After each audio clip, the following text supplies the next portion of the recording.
Jetzt irgendwo hin was holen, Jan, dann komme ich mit. Okay, also musst du das mal auf dem Boden, den Krieg wahrscheinlich kaum noch Luft eigentlich, weißt du? Ich brauche jetzt noch mal das ist nur noch mal so Pause machen. Das ist eure Sache jetzt. Okay, also, wer sich unterhalten macht.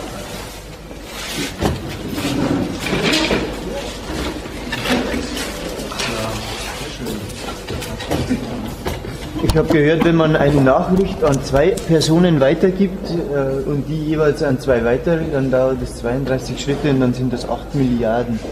Ja, das ist die Reichskornlegende vom Schachbrett. Der Erfinder des Schachbrettes wurde vom König gefragt, was super geil ist.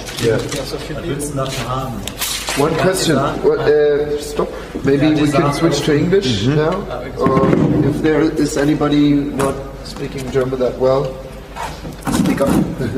It would make the conversation a bit easier.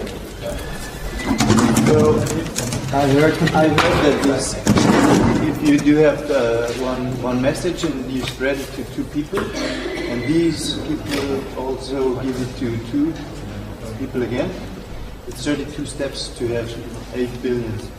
Billions? 32 steps. 32 steps. It's like multicast or something. What's it called? Huh? I think it's called a multicast system. Like when there's a telephone system set up, so like when there's a catastrophe or when it burns, then you yourself don't call all the people, but you call 2 people and say to them to also call 2 people again. So it gets spread faster because you can't be on the telephone all the time. But it not only it's more, but it's also faster. And you wanted to explain from a philosophical perspective? Just a chess legend. The inventor of the chess game were asked by the king what he wanted for the game as his payment, and he said, "Give me 1 rice for each square on the board and double it all the time. 1, 2, 4, 8, 16, and so on." And the king, not so wise, said, "Yes, why not?" And the rest is up to your mind. I don't know the name of the number we are reaching with the last square, but it's up in the sky, and it's just a simple mathematical thing. I don't know the exact. I think it's 2 to the power of 32. It's an exponential. Growing, right? This is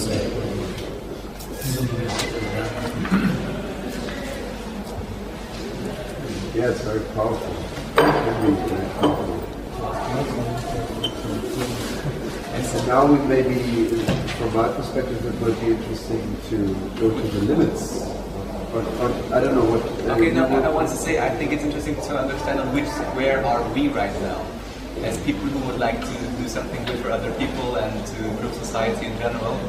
Like, are we now at a square where we have 4 corners of rice and the next step would be 8?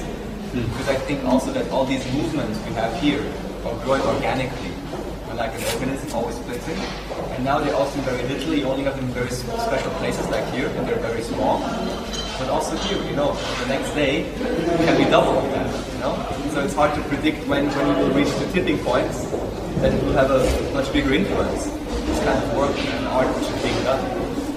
But the problem with this question is that we have very complex systems, yes, and complex social systems, and for example, you can't really calculate what is the impact of Occupy as the label, let's say it's Occupy, whatever, the movement, however you want to call it, on how many people come to one manifestation, which then in Frankfurt has been 32,000 people, so you can't really.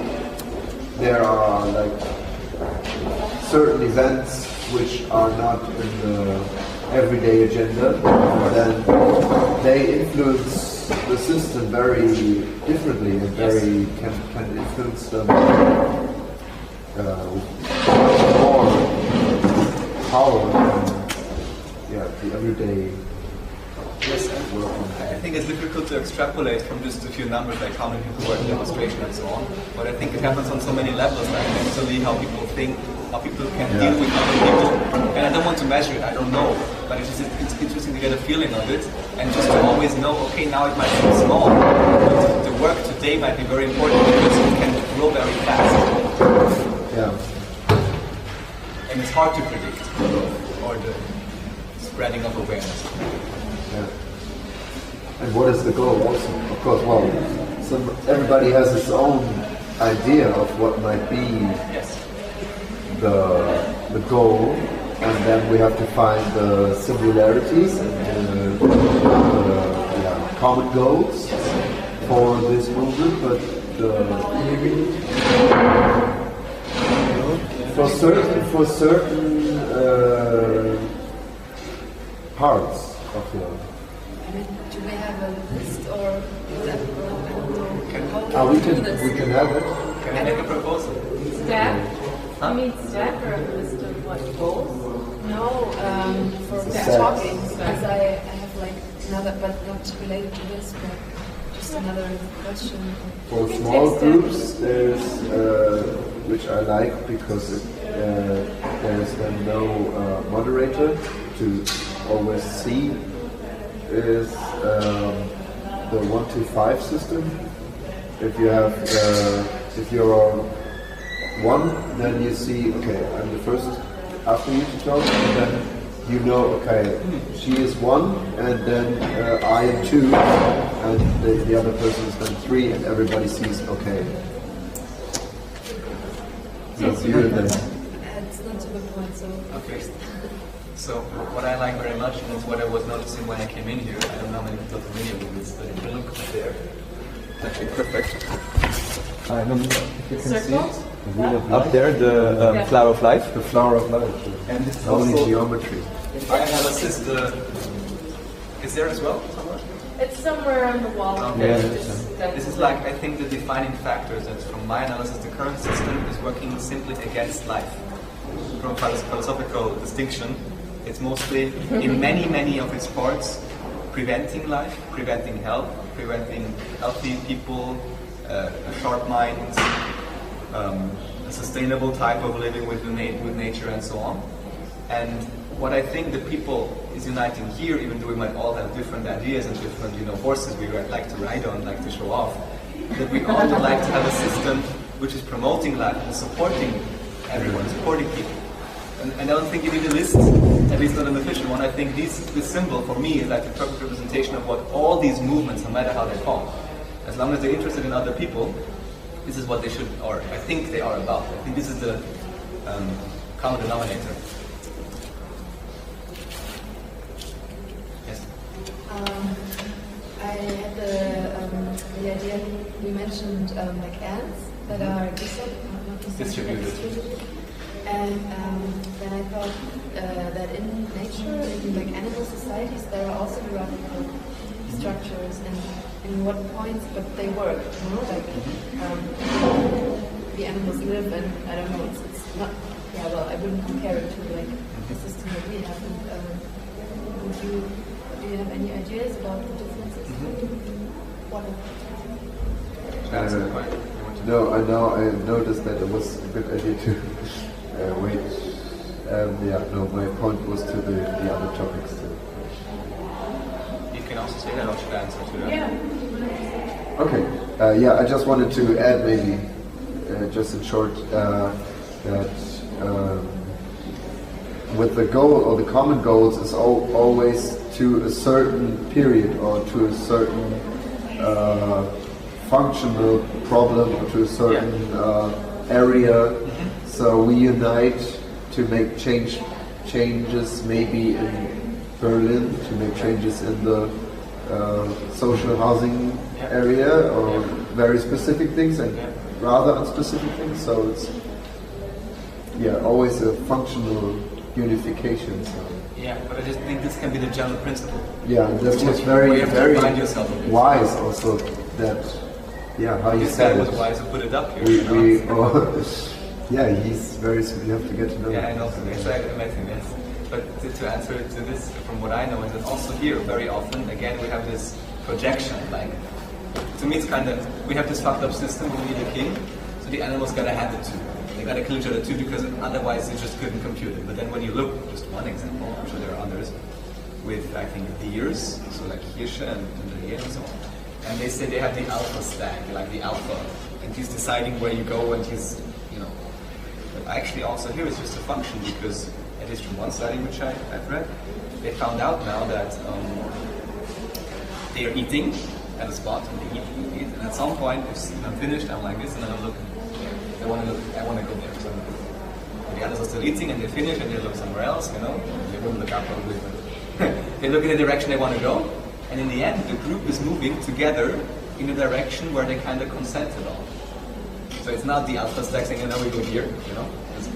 So I think often we have to look even deeper at these obvious natural examples, and we find that it's not like that. And even one other example, very interesting. I just read very recently about sperm.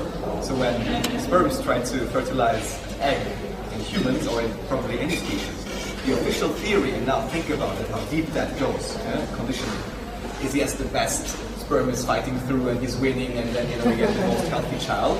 It's bullshit. It's just found out it's bullshit. Think about that, and what happens? All these sperms, and there are millions of them, they work together to come forward, and then they work together so that one can enter. So really? It's like, yes. That's amazing. That's just what they found out, when it's official now. But you see how deep the conditioning goes. That's how fucking deep it goes, you know? Yeah. Then you realize, if you look by yourself, you find out it's just not like that. So maybe there can be hierarchical examples, but often I think it just looks like it's what we told. It's not even true. Just very interesting. Also, sorry, actually, was first. I'm sorry, behind you. Just exactly, very short point, just to add it. That's but go ahead. You're good. Keep going. It's exactly about that. So Mine is too. So we have the same point. Okay, go ahead.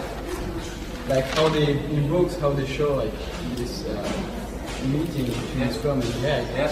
Like they used to show it like the sperm is the key and the egg is where you put the key. Yeah. But it's actually in scientific terms more the other way around. Yeah. But even though it's how they happen, they always represented it in that, like.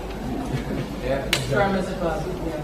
Which is like actually wrong, but it's kind of like you couldn't find it in capitalism, but it's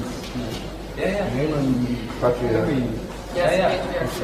Which is very capitalist. Capitalism is based in patriarchy. Yeah. So the thing that I wanted to add to was about the herds. So they found out in these studies that actually the male would try to dissuade the herd from doing what it wanted to do, and the herd would just ignore it. Yeah. Like the male would just be, no, let's go over here, and they'd be like.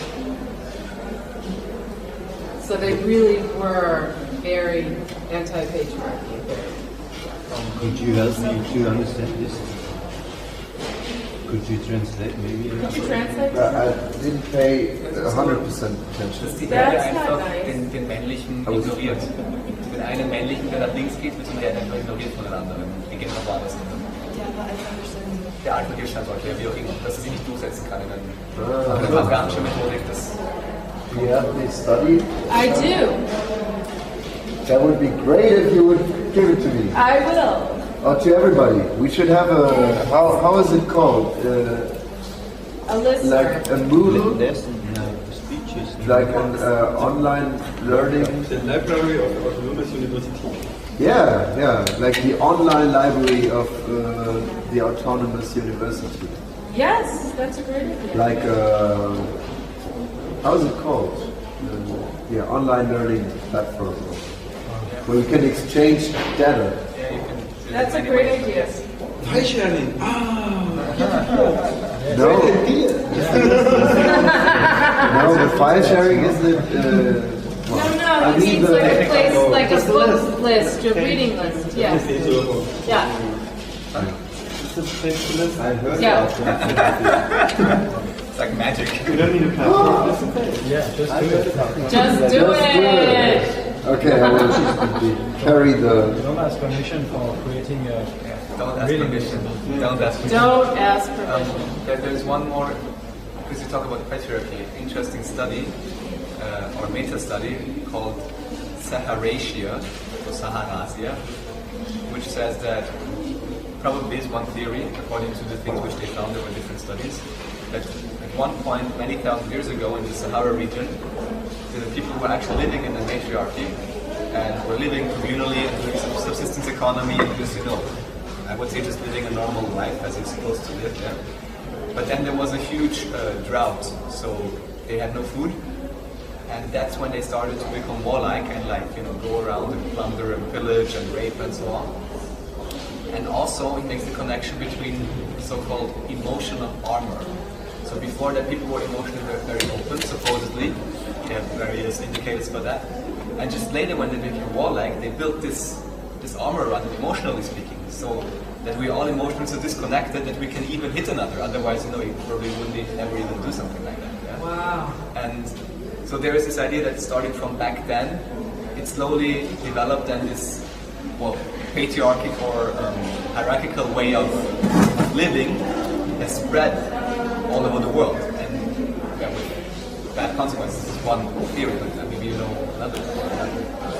I'm just very skeptical. Yeah, sure, be skeptical, but I would just say this one meta study which has been made, which I think is quite interesting. I'm curious about now it seems like there was an obvious connection between matriarchy and openness and feelings and patriarchy and violence and warlike, and I don't know, I wouldn't take that just as granted.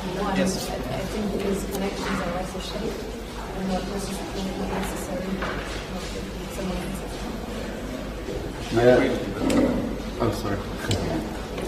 I lived for several years in Southeast Asia, in a country called Laos, and there's a lot of tribes that are still living as, we can't directly compare it to the Middle Ages in Europe, but there are some similarities in the sense that they are living on a subsistence level, or at least they were till a few years ago, so they didn't have a particularly patriarchal or matriarchal society, but they had more like a sort of community who decided to community decisions, and families based around families make the decisions, and they shared land and they shared resources and they worked in sort of a subsistence needed this kind of community solidarity and living in flat hierarchy. It seemed to work very well for them.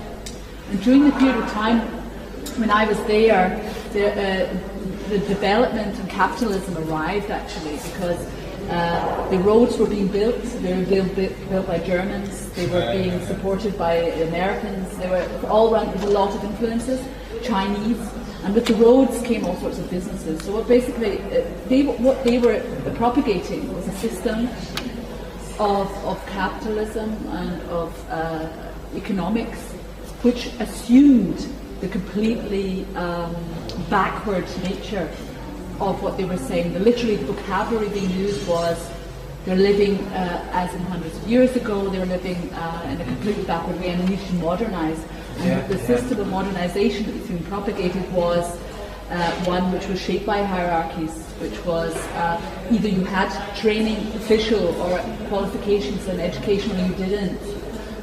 You had the skills or you didn't, and the outsiders had the skills. So they were saying you don't have the skills, and they created a hierarchy which was constitutionalized by the government and imposed as a system, which literally destroyed what had still existed for thousands of years just through sheer neglect, actually, because they were too far away beyond the mountains. So it was very interesting to see that happening, and it was done through things like electricity and roads and what they call progress. Yeah. Why do you think that didn't happen?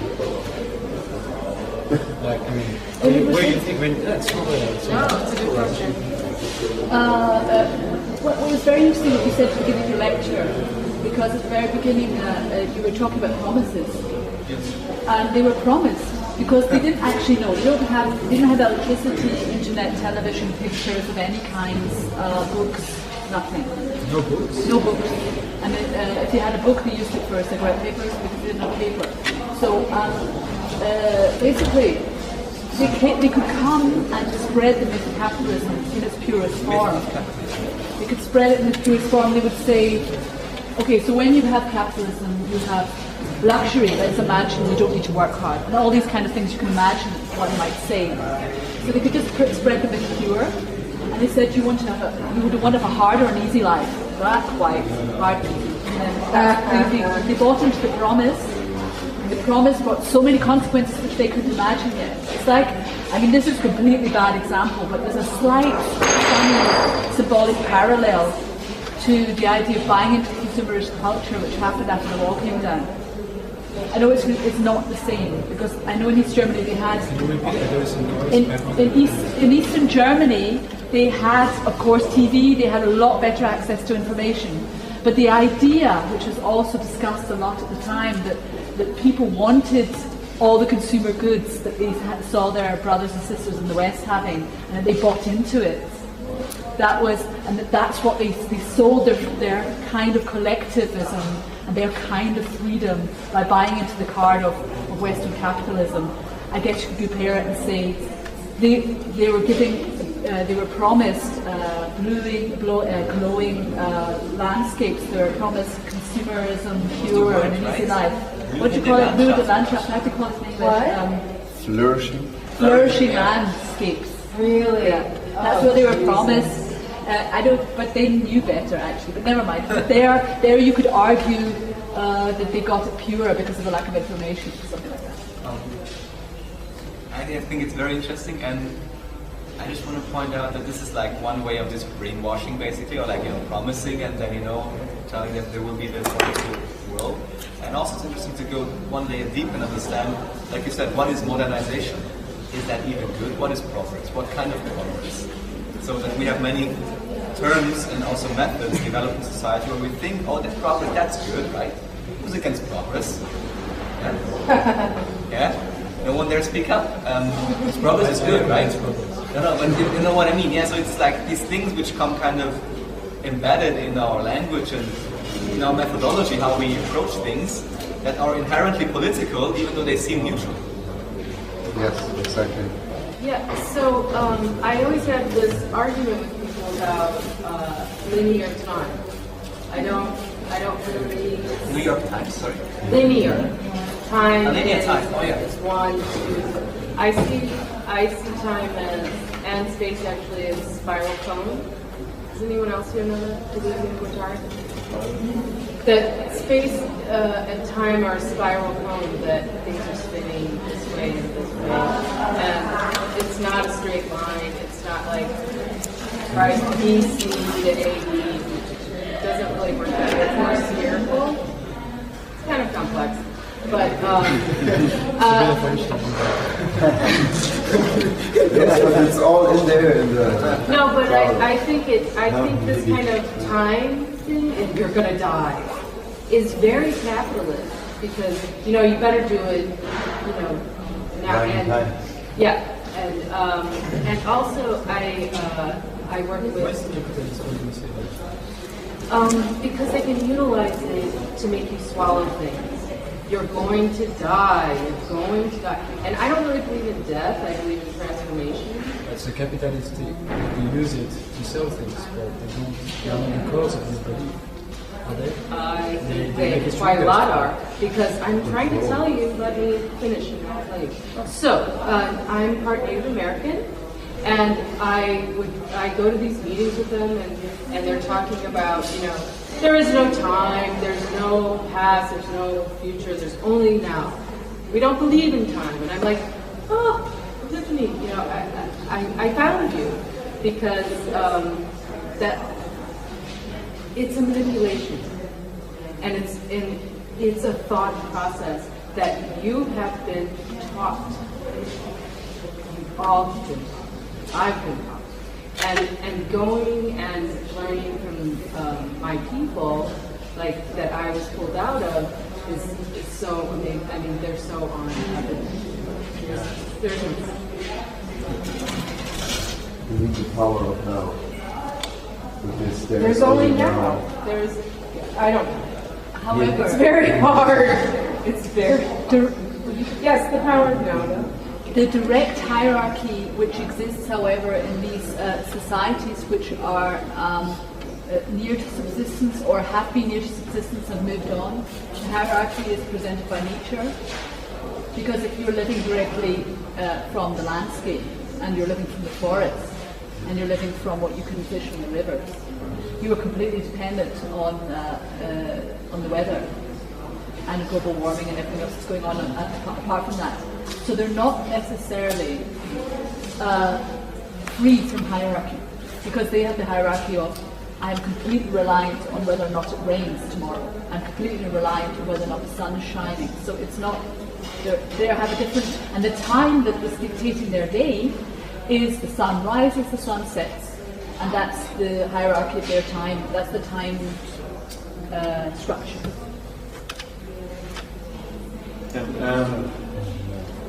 What is the time structure? With jumping here and then. Is it a jump? I don't know, because she was talking about, it's not really necessarily a jump at all. It's related to what she was saying. The question I didn't get it, the last sentence, and then you said, this is the hierarchy. Die Zeit sozusagen der Taktgeber für den Lebensstil oder wie da gelebt wird, ist nicht irgendwas, wie wir das verstehen, sondern die Sonne, also die natürlichen Lebensrhythmen, nicht die kapitalistische Struktur sozusagen, die sie gerade erzählt hat. Genau, arbeiten, schlafen und dann, sondern die Sonne. Also dass das die könnte man sagen, das sind eigentlich längere Zeiträume. We say that it is a longer term, and then this is a period of time, and the next period of time. So it is not only one time. Okay, sorry. It's very complex. I'm not sure exactly what you're asking. It's not easy for us to put our minds around because this is how we function. But it's just that basically what you have is right now, and it's just along the lines of do it. You're here right now. You know, and you can't control the past and you can't control the future, basically. I don't know what, we can maybe talk about it more. So I think I half agree with you, because capitalism doesn't really say, hey, you're going to die. Work your ass off for us. Right? It's system. Let's go get they say work your ass off. I'm going to go get that sign. Yeah, keep going. They say work your ass off for us, but they don't say you're going to die. And also the culture of do everything now. I don't think that's anti-capitalism. It's hard. It's very, very complicated. It's not either that or this, but it's. I don't know. I mean, if you work at a factory, you don't look forward to, or you don't think all the time, oh, I'm going to die, but at work. You think that, oh, yeah, well, that's my daily schedule, and you just do that. And I don't know if it's really it, but I forgot how it is to. But the problem is when you first. I guess we need to do that. Yeah. We are just talking. Okay. I don't know. It's just. Yeah. If we That's the point. When people reply and ask questions. The thing is, maybe this is not in a privileged type of work. You know, when you are in a work that you can partly identify or really identify. That's not really the case, but still it dictates you have to do the work, even though it might be a pleasure to you. But many, or the big majority of all the people are dictated by work they not really, which is not giving them lots of pleasure. It is hard work in a factory, on a dump, where you have to collect waste in a factory, whatever, in a call center. So you are looking forward to the end of the work. So this is like a part of a way of slavery, you know. Yeah, you're looking forward to the end of the work so that you can go home, grab a beer, and watch TV until you fall asleep or something. Yes. I think on that thing, work, consume, be silent, die. I think it's only work, consume, and be silent that are actually entrenched in capitalism, but they don't say die. Yes, because there's a belief in death. I don't believe in death. No, it's not. We just, okay, we talked about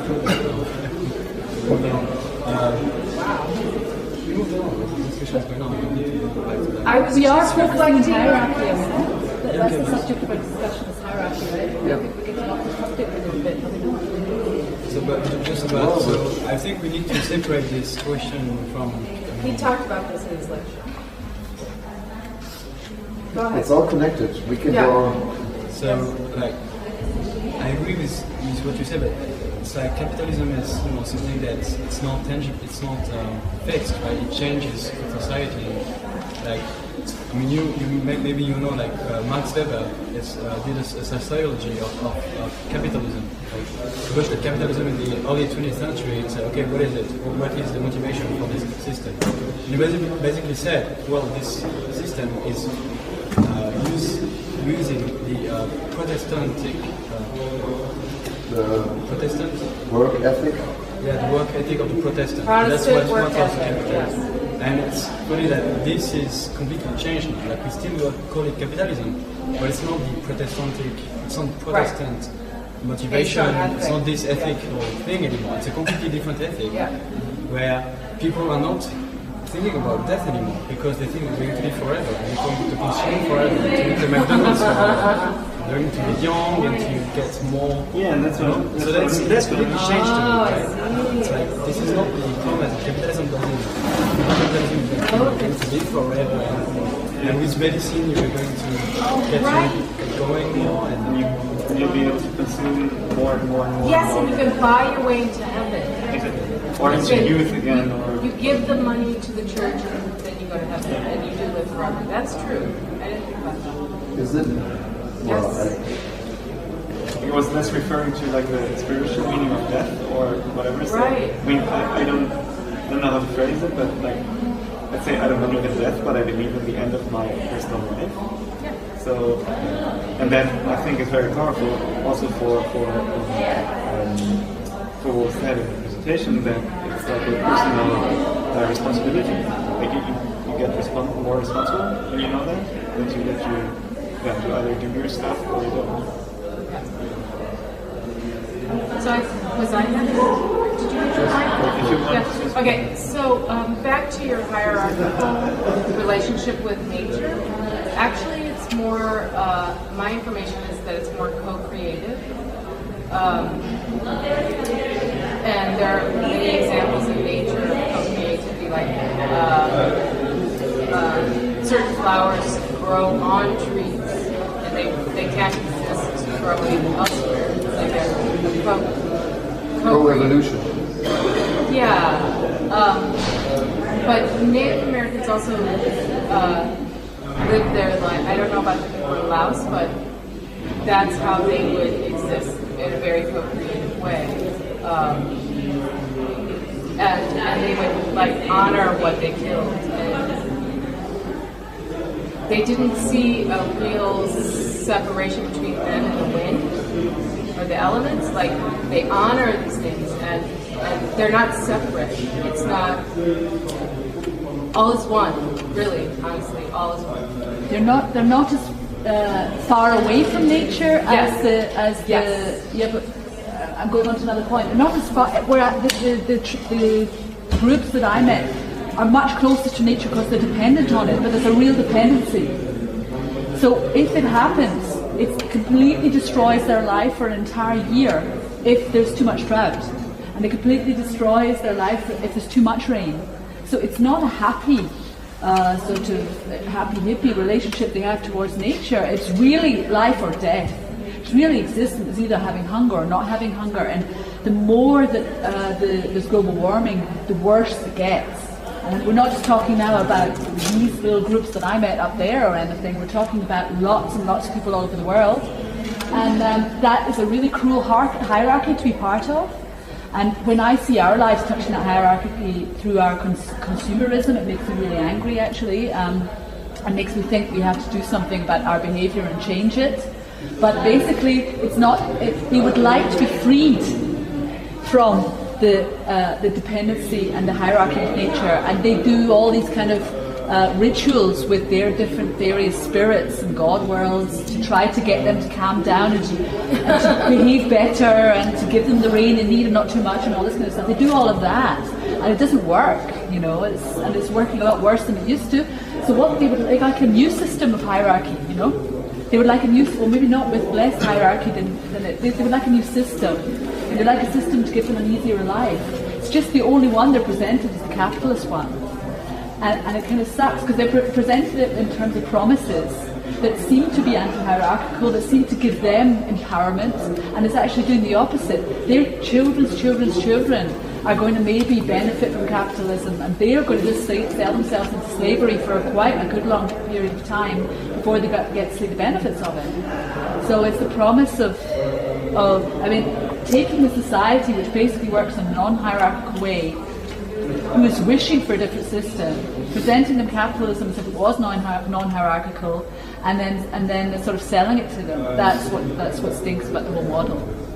And they need alternatives that give them real empowerment, which really help them shape their future and keep what's good about their society, their non-hierarchical system, and truly allow them to move on to something new, where they can make an income, even join the system of finances if they want to, but they can do it and keep their liberty, because at the moment there's lots of groups like that who are losing their liberty to be able to survive.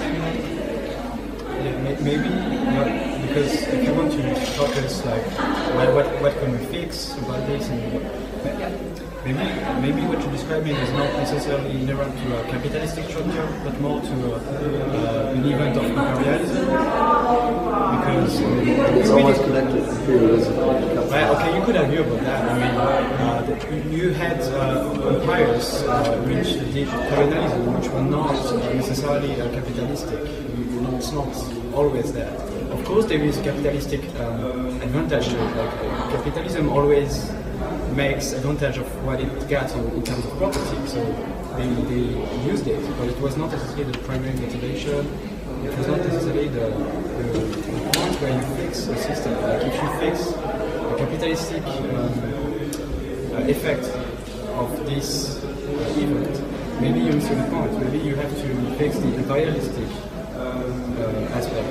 Maybe that's this goes a lot into the theory of capitalism and the very early stages of it. I wanted to go just point just want to say that maybe like if we what can we do like ourselves in our society, because you said Germans are building the roads and Americans are building the whatever. So it's companies from our societies who are doing this. So we obviously can do something about it. We can go keep this point, and I just wanted to say one more thing to the differences, because the one is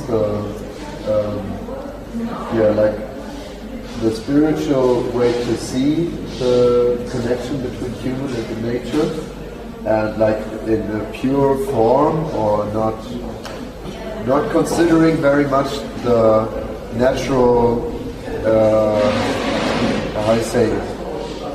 the status of the ecosystem, for example, like der Zustand der physische Zustand von der Community oder so, also wie the physical situation and conditions under which they live. Yes, because your example was also they are very much influenced by capitalism, also in a way that they're not having a natural the ecosystem in which they live isn't functioning anymore like it did before. So it is already influenced and already yeah, this is a way also you can see the influence They were affected is by disturbing the relation to the nature. Yeah, there's many factors. One is population growth, needs to fulfill your assisted living, and sometimes you exhaust the land as well. And then, of course, speculation. So it is both, yes. Yeah. Yes. Can I talk to his question actually? Maybe you know about this. Do you know about permaculture? Yes. So that's one solution, and maybe he can talk about that. I don't know enough about it. I'm not sure if I know enough to answer what. I mean, I know, yeah. Maybe we can sum up again what we were talking before. We had the discussion about the natural, the indigenous community, which was affected by the capitalist structures, and then he was pointing out that it's not necessarily capitalism, but rather imperialism, and like the way where to focus on, and then he was aiming at what solutions can we find. But can we get him up to speed on the die thing? Because I think he made a really important point about that there is, in capitalism, you don't die, you just buy, the way to heaven. Those are two different topics. The question is, are we going to finish discussing one and then discuss the other, or how do we do it? I agree. Maybe so we keep on what we had before, and then we go back. we come back to. Maybe I could say something to this. I like this example very much. It shows up that how much we depend on what promises we have surrounded us. Okay. You have this. There is this community, and then this community was living with the nature. And then outside came with promises. Okay, now we don't have any more outside. We live as one world. We have the same danger. There, we have to fix a new outside, maybe to have changes again. But I like this because it's showing the real fact. Okay, you can change a system, and then it is like you had to reform it like it is ill now, and there's a psychological destruction. Okay, I wanted to tell us something. This is only 1 minute. There are 10 persons, 11 groups, and another one is coming from outside and says, now we can make something like an exchange with money. Okay, we said to give everyone 10, and the next year I'm coming back and I want to have back 11.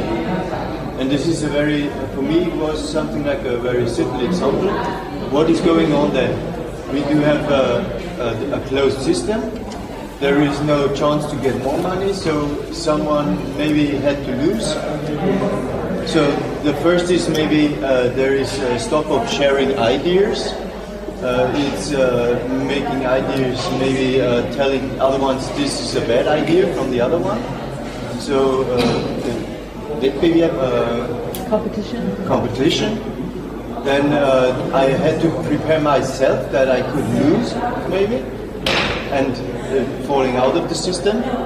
And I had to accept that another one will lose in this system.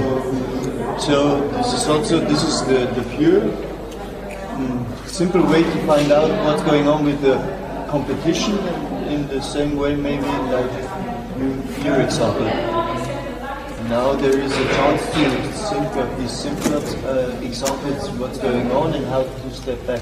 Can I understand what your question was? Regarding permaculture, how did it fit in? We wanted to talk about solutions to the demolishing of our, not only our local communities, like she was talking about, but globally. And one of those solutions is permaculture that I know of. I don't really know that many more. But what I found is interesting because Can you describe briefly permaculture? permaculture I don't know. is basically having this. It can be any. It can be an artificial glass Greenhouse. greenhouse, yeah, or it can be even on normal spots. You just try all year round to have something growing there, and you make it in a smart way that the crops from the upper are fertilizing the ones which are a bit lower, and you just make it a smart ecosystem, so it creates a lot of food. It's good for the environment, and it works the whole year. and it can work in the most dead zones on the planet. Yeah, so there are many different ideas on this. Just making agriculture smarter than industrial fertilized shit, and you get a lot more output. So It's permanent. much better. Not sure like it used to be, you mean? That too, yeah. And just one thing I want to say about these promises. What's interesting when we talk about time,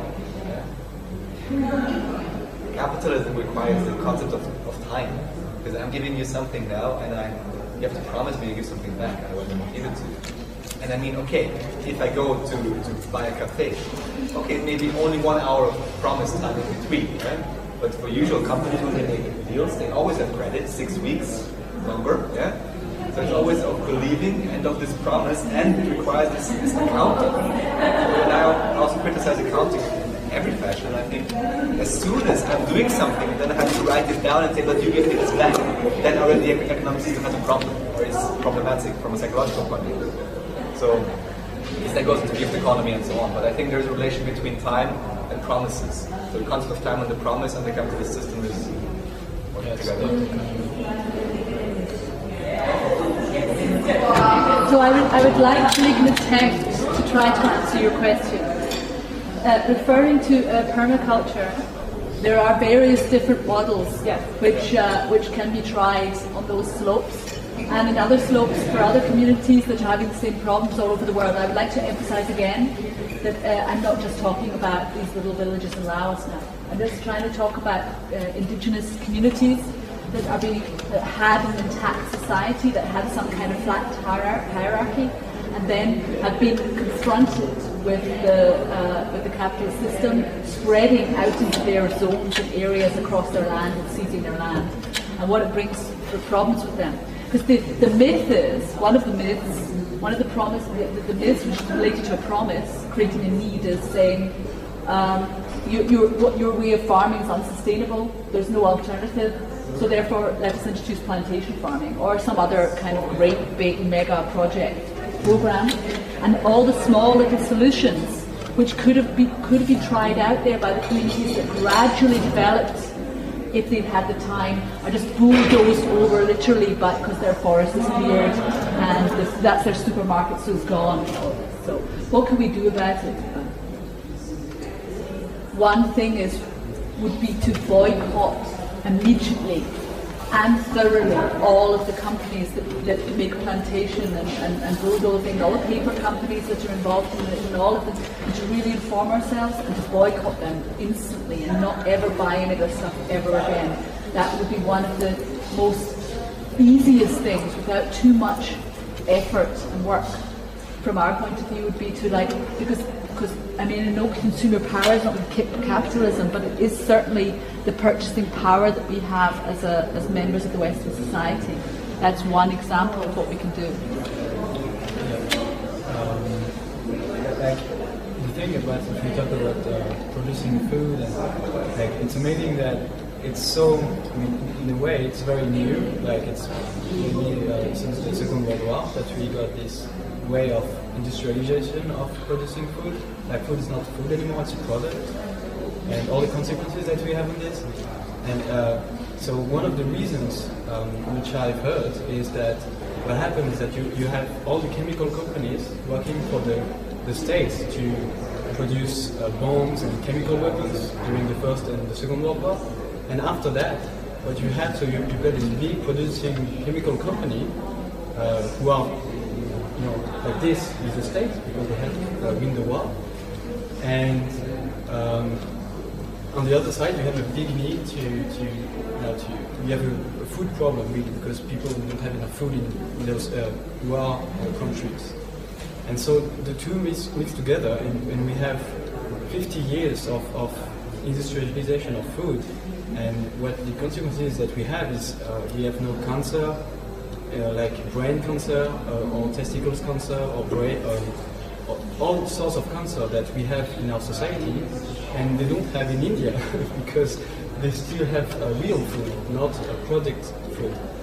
And one of the things I think one of the problems to tackle this is information. Really, like most people, they have no idea that all the scientific labels saying, yeah, this food is safe because although there is a quantity of poison, they call poison, but they will call it it's named the chemical, but they will say you can get this dose of poison every day of your life, and it will not kill you because we have a very scientific way of making sure it is safe. And the thing which is amazing is that the information is so opaque and so monopolized by the companies that all the safe food of the Food Safety Agency actually rely on the data provided by the company producing the chemicals. Also for vaccines. And it's probably it's really amazing that the problem comes down to complete lack of transparency in how it is produced and information. And if we go and I think this is one of the most important way to address this problem, because if we talk to health with people, nobody wants to get cancer, nobody wants to get brain tumor or something. Yeah, maybe I wanted to try to connect some points, because we had these all is connected. We have this thing, which is like a very spiritual thing, which would be from many people put into a very box and don't want to look in it, like esoteric thing, which basically means to look what is inside of one. Then we had you saying basically the capitalist system invaded in the indigenous community in Laos, and in the Western society we don't have an outer anymore. We have only the capitalist system, which is here, that we cannot flee from it. And then we had the permaculture. I wanted to connect. Yeah, the very the growing. You described the constantly growing small solutions, which have been developed by long-lasting cultures of indigenous people or other communities. And for me, this means one of the very solutions, not only from the spirituality perspective, is going to the inner, because you see, and also the health aspect is like going to the inner. What means, what is promoting life? What we have here, the goal, as you wisely said it, we have the common goal to make life possible. So what can we do to make life possible? We have some examples in our communities, maybe farmers which do switched from conventional farming, which is industrialized farming. So the convention is clear, convention is capitalist.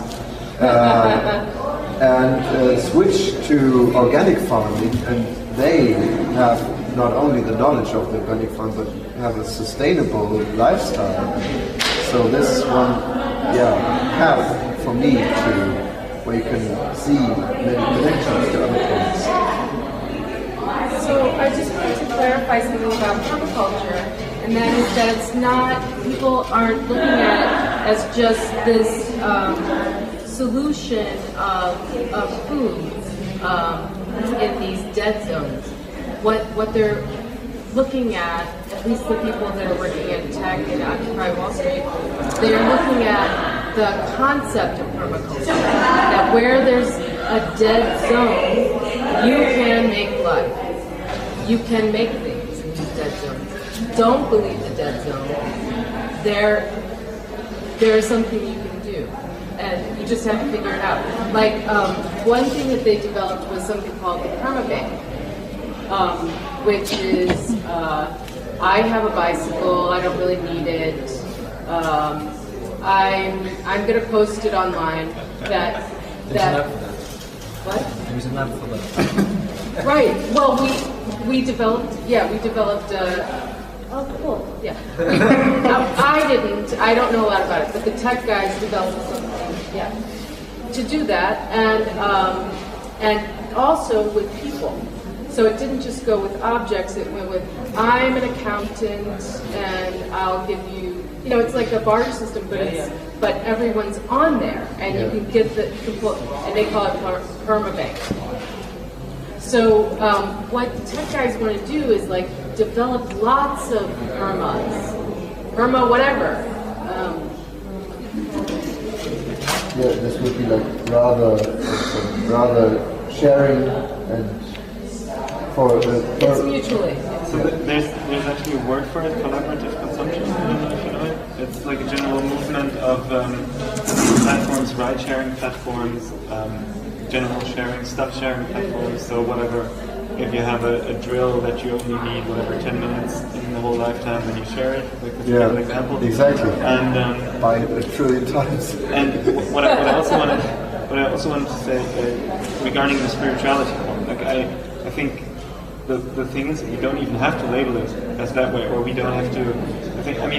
Whatever. I like to share my stuff, and I like to walk barefoot, but I'm not like a hippie, or what would be considered that. I don't know. And I hate that it's considered. I think it's bullshit. Like, why do we have to? As you said, it gets put into a drawer by other people, so to say, and it creates a further divide. Like, why do we have to do? Like, why do we have to say, oh yeah, all is whatever. I mean, I agree, all is connected, but we don't even have to take it to the spiritual level so that I agree with that. Also, with the problems, I mean, the modern food, so to say, is hurting your body. You don't have to say, oh, the companies are the devil or whatever. It's simply what Hugo said. It's simply like that. Like the additives make you sick, and it's simply the objective view, so to say.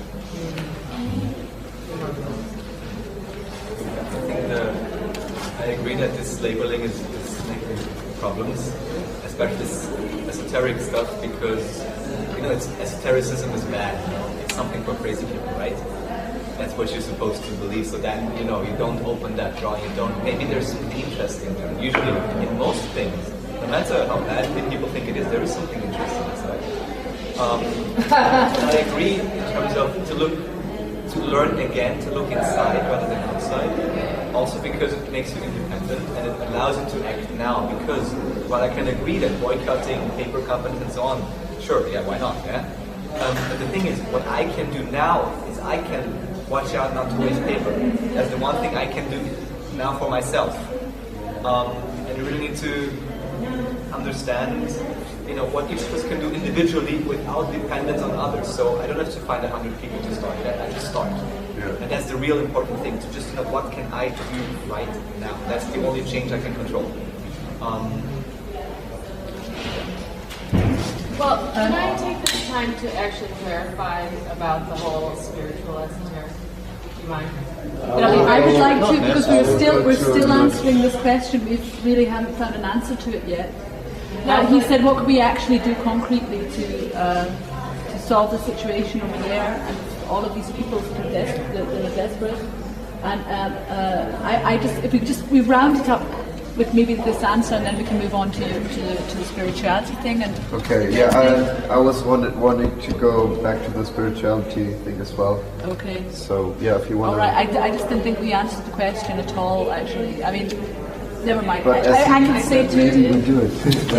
I think we did. Individual. All right then. I'm next. I'm speaking next. Yeah. Can I speak? Yeah. Okay. Good. First of all, to this point is yes, but the way that consumers can have a power and effect also not only their own lives is by either boycotting or buying fair trade. And I do believe in this drop effect. So that if you start changing your individual behavior, and I start changing my individual behavior, and they all do it too, then it will have a massive effect. And we don't always necessarily need to organise our our actions collectively to then become 100, 200, 300, and to have an effect. I think it's just always just continuing to raise awareness and then changing your own behaviour. That's the one thing. Because you influence others also. You do, just by chatting about it. Even just in supermarkets, somehow conversations with your neighbours who already have this huge effect. Yeah. And the other point I would like to say is dealing with the huge big system of things. And there are some absolutely, completely physical factors that cannot be changed, that are needs, like to be able to really solve poverty, or to really deal with the food issue, and to really make sure that people can survive. And these are physical factors like land, access to water, sometimes access to electricity depending on the situation, and the fact that they're not robbed of them. It's being robbed of them, being removed physically, and is deprived of them, that becomes, that once you don't have, it's the lack of them then that makes it completely impossible to live and to survive and so on. So there's things, factors like, if I'm a farmer, I need land, you know. If I'm a farmer, I need access to water, and I need to have the right to build, you know, to use this land and for it not to be taken away from me. And if we try to do whatever we can, like by supporting farmers collectives and stuff, and buying from farmers collectives, and making sure we get coffee from the right kind of places, and that they get the proceeds from the coffee, and all of these things that we can do as consumers. Beyond that, why is that interesting for us? The idea of having resources, having control over resources, having access to land, and having access to resources, and that's a huge hierarchical power issue. Who has the control over resources? That is something we share with these people. They're struggling to have their land, and we're struggling to get places like this, like the Biennale, that are open and free for everybody to use. So coming to the issue of the commons, the idea of communal spaces, which are public spaces, which are freely accessible to everybody, and that they're recognized as such, and to be provided to people in need, and that they're shared spaces. That's a huge question when we're talking about hierarchy. Is that who controls spaces, and can we make sure that they're available for the whole of mankind, or even just for people that are living here? That's a really important question. So can I just shortly talk about the all-one, just to clarify? Okay. Sorry. So it's not really a spiritual thing, it's actually a physical thing. And a lot of their communication, of Native Americans' communication about this issue was brought to the white man's culture through when they were starting industrialization of land, building the railroads and such. And then the Americans were just like, but you do to the land, you do to yourself. If you put horrible things in the water, you're putting horrible things in you because you are water. That's what I mean by all one. It's not necessarily spiritual. We may be working with spirituality. It's actually just life. It's just like, this is how you should be living. You shouldn't be. Yeah, if you allow companies to produce food without just eating it. I just, thank you very much. Thank you very much for your very, broad and precise picture. And I wanted to, connect to the point of the consumer power or consumer culture. To me, right now, it evolved from buying. Well, from certain regions you can only buy maybe fair trade production or solidarity, like with the Zapatistas, the coffee, you know. But from here, I'm right now trying to build up the thing with the cooperative consuming, that you have you don't buy organic food in the supermarket, because there is a lot of power structure in there as well. There are very, very few companies which control the market, because it's called the structure of the time glass. You have lots of producers and you have lots of consumers, but very, very little companies who control the Few distributors. Distributors. So for me, the consumer power is also in the, how is it called, Lebensmittel, food sector. It is the self-liberation and self-emancipation thing, that you have a connection directly to one farmer. So you can go to the farm, you can get to know each other, you have mutual trust, and you can see what he is doing, and you don't need the very expensive label to have it controlled by somebody, and you get direct supply of the farmer, and you can actually help him during the season when he needs additional work, and he gets a very continuous and safe amount of money, just as much as he needs. So yeah, this is solidarische Landwirtschaft oder Well, I mean, it's organized already. yeah. Again, here very interesting is that you take away the need for a control element because you do it yourself. Yeah. Again, you go there yourself. It goes into the same thing. And about this thing like we are water and as above so below, these hermetic esoteric laws which conventionally are frowned upon, maybe even because there's something to it, and if you understand it, then you can just say, okay, but these 3 points, and you can just, within that system, I can see through you because it's that simple in the end. Like, what you are, what you eat, and all these things. When you follow them through in the beginning, it's when you have discussion, people say it's just an aphorism, it's just a nice words.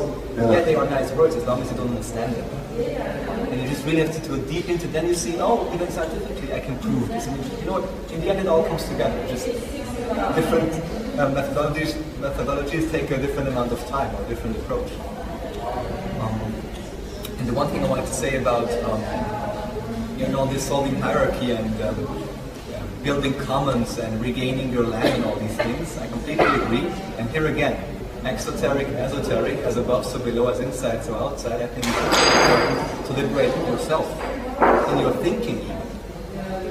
So, understanding what are the dogmas of the time, what are my thought patterns, how is my own mind occupied by the system. And even when we think, it looks quite nice here already, and then I see, oh my god, I never looked at that box over there, it's there all the time.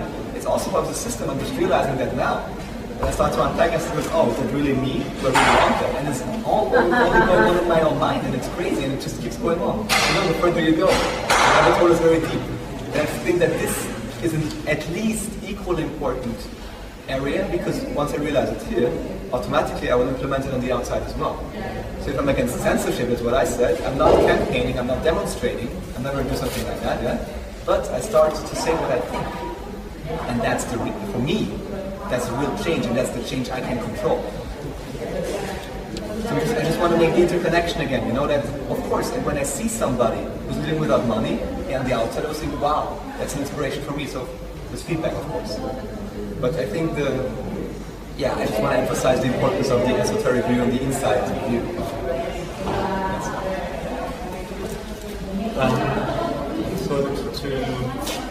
You talked about food labels, and I think there's in Germany on the bio label, or I don't know if it's also the EU bio label. I think you can learn two things from it. Of course, it might be controlled by a funnel of companies. But what I think is important, what we see there, is that people will actually follow that trend. So you can actually convince people to do the good choice, so to say, and buy bio food. I don't know. I'm very skeptical of bio itself. When you have a bio pineapple or bio bananas or whatever. But that's another thing. But that actually people will do that. So, my parents, I would say they're capitalists, but they remind me to save water and they buy bio food. So if you make it cool to do that. It's cool to share stuff. If you make it cool to ride share, if you make that good and convenient. Yeah, just exactly convenience. Like everyone likes convenience. Then you can actually put forward the good stuff. I would say like if we only change like people go to the supermarket and instead of putting the industrialized flag box, they buy the industrialized green box. Unfortunately, I think we kind of hit the target. I think we kind of missed it. Yeah. And that's what I like with I forgot the German word, but in France we have the same system, which is a map, and so you've got a group and you get a amount of money together and you pay the same amount every month to the guy producing the food and for the whole year, and that's convenient. And it's convenient because for me it was great because in Paris it's a big city and you don't really have big supermarkets inside, and it's so convenient because it's a local organization. It was inside the university, and every Tuesday evening, instead of going directly home, I would just make a small, like I would do 40 meters. I would come here, get my basket of vegetables, fruits, and all local, all organic and stuff. It's not organic in the sense of with a label and everything. It's just organic because it's real culture, right? And that's really cool. And also it was really convenient for me. You know, like I had vegetables and fruit for the whole week, and it's, I just didn't have to go to the supermarket and stuff. It's really, people don't like to do this anymore. I don't know why people like to do this in the 60s or 70s, but now it seems like people don't do it. First of all, I think Theo is not enough. It's only one, the fair thing, is actually, for me, even more important than the organic thing, because I put people over nature, but I do agree also the fact that they do belong together and they're part of one holistic whole. And of course, I have to realize that more. But I think the fair thing is wherever there's a product and a choice, like with coffee is the most obvious one, and you know that there's a coffee where the farmers are being paid a decent wage, or they're organising it even better, they're organising it on themselves, the coffee tastes just as good, so it's no actual sacrifice. Why do you take the one that's done by Chibo and it's with all the exploitation in the background and so on? And ideally there'd be more products. As soon as we start creating a demand for more products that are bio and fair, organic and fair, then they'll start producing them in the market. The market changes like that, it works like that.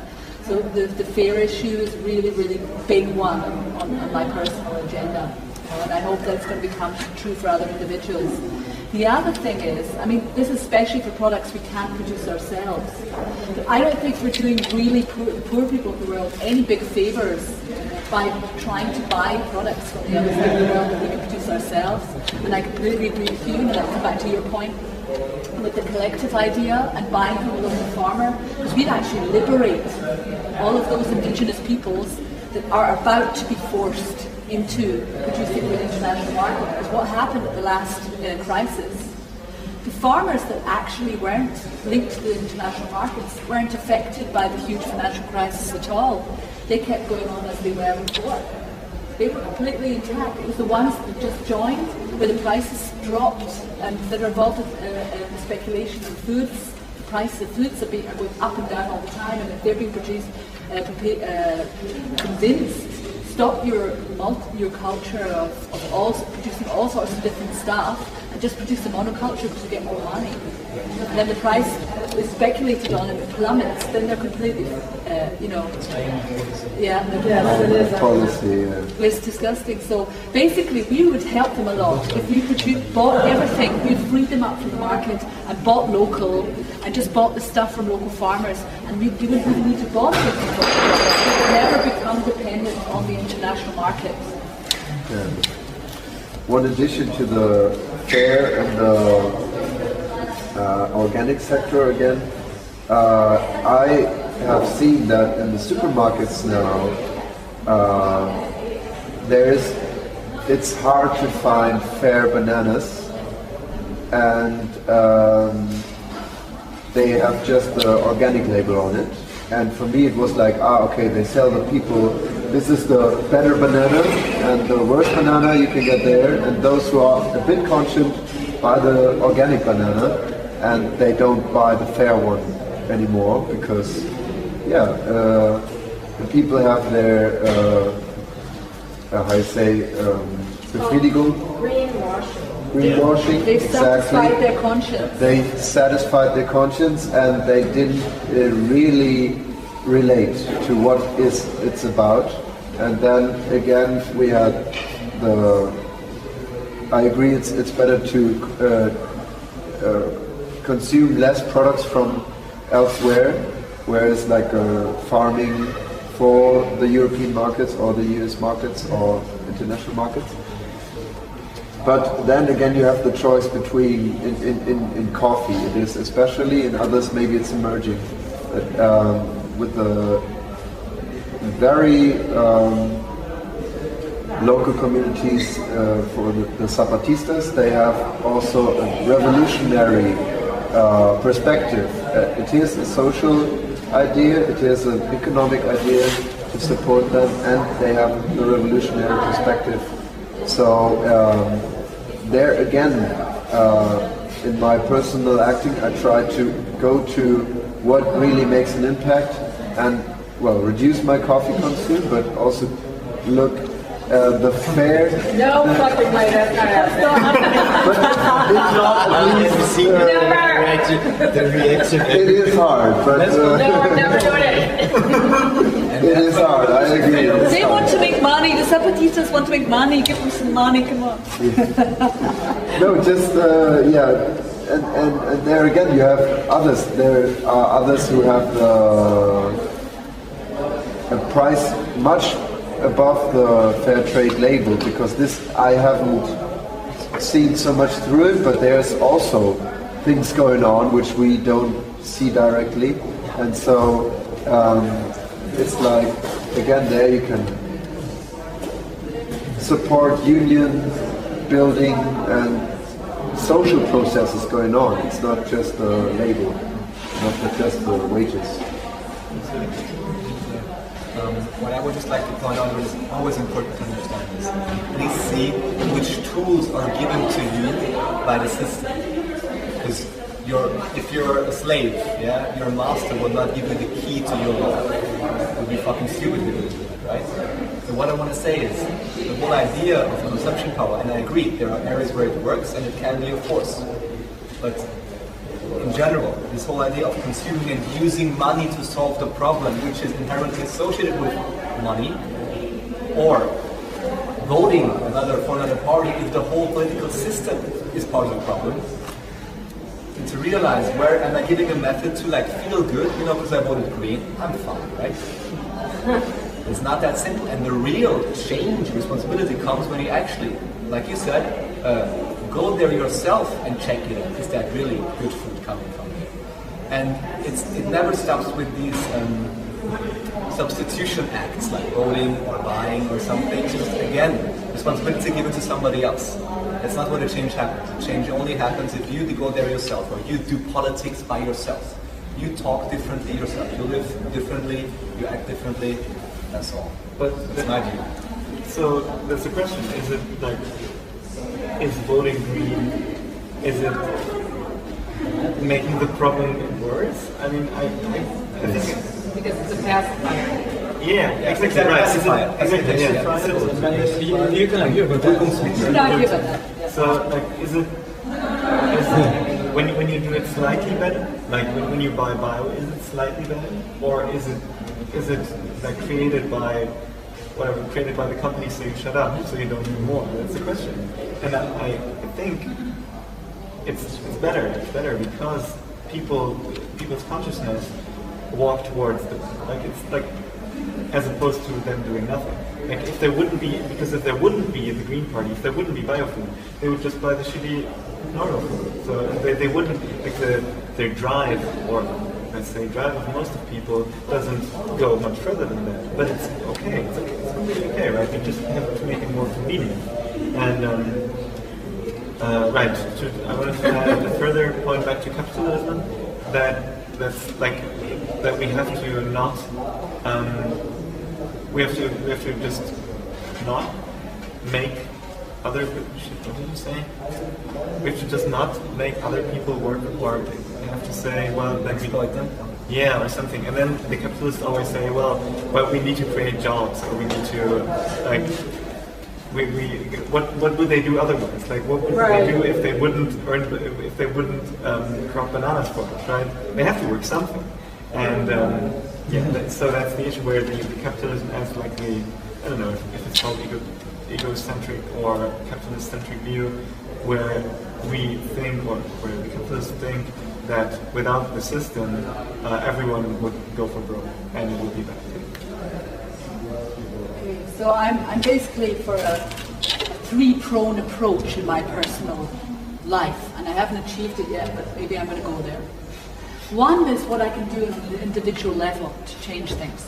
Like literally, what coffee do I buy? What do I put in my body? Do I look after myself? Am I behaving like an autocratical person? Am I being authoritarian? All of these things. I can work on all of that. Sure. But I cannot go physically myself and check every single product. Where is it coming from? Is it produced under good or bad conditions? So what do I do there? I rely on everybody out there that's doing that, because luckily, and I trust a lot of people out there in the system, we're all working in the system. Some of us are anti-capitalists, some of us would like it to change tomorrow, but in the meantime, till the world revolution happens, I'm going to continue every day working in the system. So what do I do about it? I do what I can do, then I look what other people are doing, and then I try to collect that information. And as soon as I've got that information, I can use it for myself. Maybe I can talk to other people about it. But thank God that it's not me alone that has to go out and find out all of that information about consumerism. There's all these watchdogs and societies and people affiliated to the Greens and the NGOs and Greenpeace and people working on all these different fronts. And thank God they're there. And I'd like, the more I know about them, the better I can adjust my personal behaviour. You know. And the third level of the thing is what politics are doing. And I am disappointed in what the politicians are doing. I'm disappointed in the whole goddamn system. And therefore I'm really attracted to such solutions which suggest that as a community we can act together to change something. Like for example, if I lived in this big house project and the house project decided to buy from outside Berlin, from those farmers, and we started co-op down in the basement. So I'm like, great. But it wasn't my personal only me action. It was the whole house that decided to do it, and that did feel great, even if it didn't work all that brilliantly. And I will keep looking for community solutions until the big system changes. And I will go and vote, because if I don't think I'm taking all of the options for available within the system to change the system, even though I don't believe in the system. I think we still got to do it. And I'm really happy if tomorrow another party is formed that's different to all the other ones that exist. But until they are, I have to exercise my democratic vote as it is given to me, because I've lived in a dictatorship, and I know that I do prefer democracy to dictatorship, even if the democracy that we have is not optimal. Yeah. So we're coming to a very difficult subject, like is democratic systems compatible with capitalism? Like is it imposing on us a hierarchy of capitalism that means that we have to refuse the whole combination, or can we actually use democracy to fight upon parts of the system that we don't like?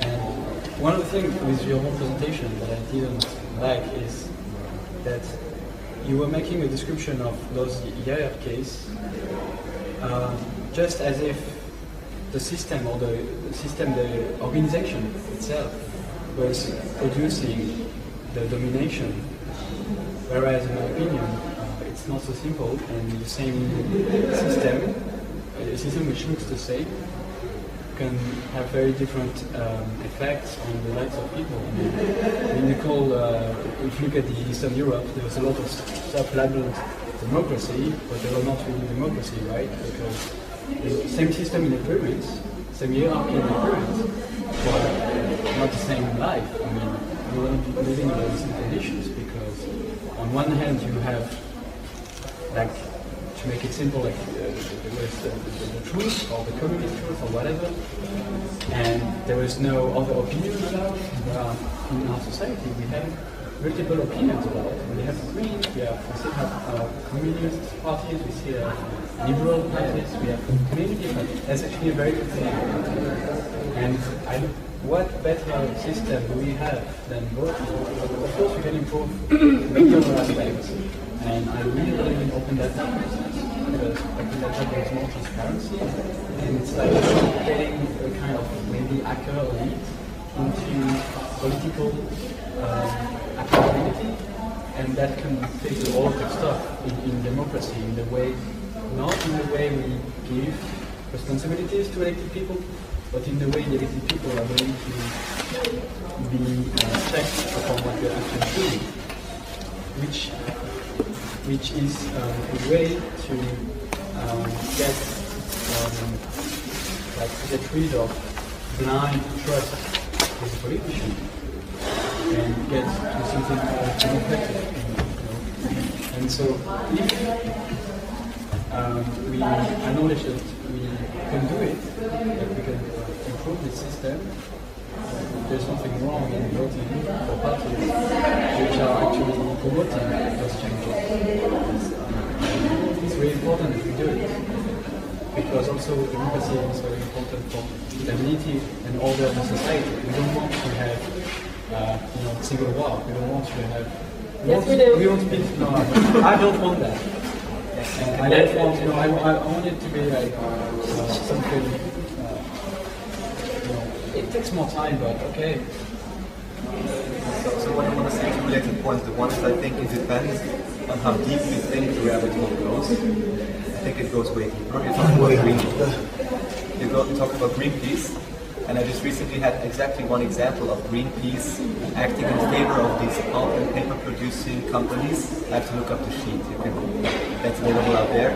So often, and also watchdogs and whatever, many organizations, they seem like we're fighting for you, but they are so-called astroturfing organizations. So they appear grassroots, they're not. They appear eco.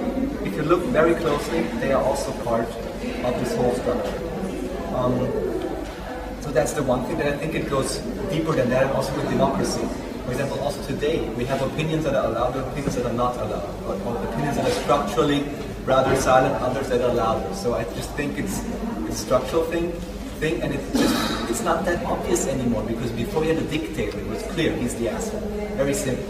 Today, you have different parties and so on, and you have it more structurally, and I think it's more hidden. Repression, dominance, and so on and so forth. That's one point. And the other point about gradual change, I agree that, also today I can buy from another company and so on and so forth. And I can change in my small community right now, and that's important because that's a revolution where it's happening, right? It's happening right around me, like you were explaining.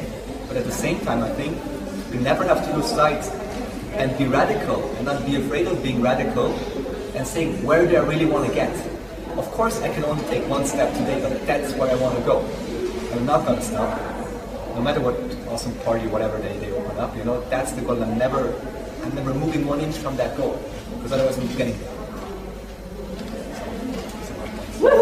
Can you just elaborate on opinions which are forbidden? Like, because it's obviously a very important aspect of democracy. Yes. Because if some opinions are hidden, it's not. Yes. So can you elaborate about it? In general, it's not necessarily about being forbidden, but what is being taught in school? Which opinions are being taught in school? We had the debates. I will come to the point. There is a structural, it's very simply put, the government is deciding on what is being taught. Of course, other information is out there, but even if you don't talk about the case. Okay, well, I from what I understand, the government makes very specific plans on what is being taught. Even without getting into what is forbidden or not, it's just that structurally some opinions are favored and others are not. Often, it's also an association with the whole power structure and with where the money lies.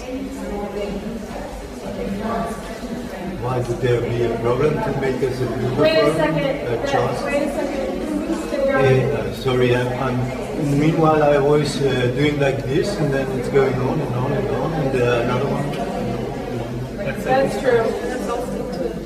Whether we use the same organization system. Come on. Right, I keep my hand up. Yeah, and you always correct waiting. What? You always correctly waiting for your chance to do. You never go into the... I'll just start. Okay, so I partly agree with you in that we should never lose sight of the goal, but I also firmly believe in that the perfect is the enemy of the good, or that the perfect idea, or realizing the perfect idea, is sometimes opposing actually realizing the good solution, the current good solution. So, and that is on the micro level as well as on the macro level. That, for instance, might be anecdotally, but whatever. When people say I'm vegetarian or something, then it seems so far away an idea. Oh, it's vegetarian, whatever. Whereas opposed to when you just say, oh, I try to consume less meat, it's pretty simple, right? And people can relate to that, and I think that's more friendly and that's a better approach. When we say, oh, whatever, we have to smash the corporations, right? That's very radical, and people tend to say, oh, well, they're just crazy. Whereas we say, whatever, we have to organize differently, whatever, insert any statement there. But this gradual change, and also this what you said, not the trickle-down effect, but the simple drops that change it, that when you converse with people, and when you do it on your own, and you convince other people of doing it, then that's a very, very steady and gradual change that will eventually go further to where we want to go to. But I totally agree that we should never lose sight of the vision. But we should not let our vision block our vision. As a system, I agree on the gradual thing, but on the personal level, for me, it's nicer to say that. That's not a category for me, because reality is radical. So my analysis to reality needs to be radical as well. You know, going to the root of the problem, and if you always see the real face of a system when you challenge it. And if you don't challenge it, you will never see the real face. If you see what has happened in the G8 summit in Heiligendamm, you see they are building an immense fence to prevent the people from,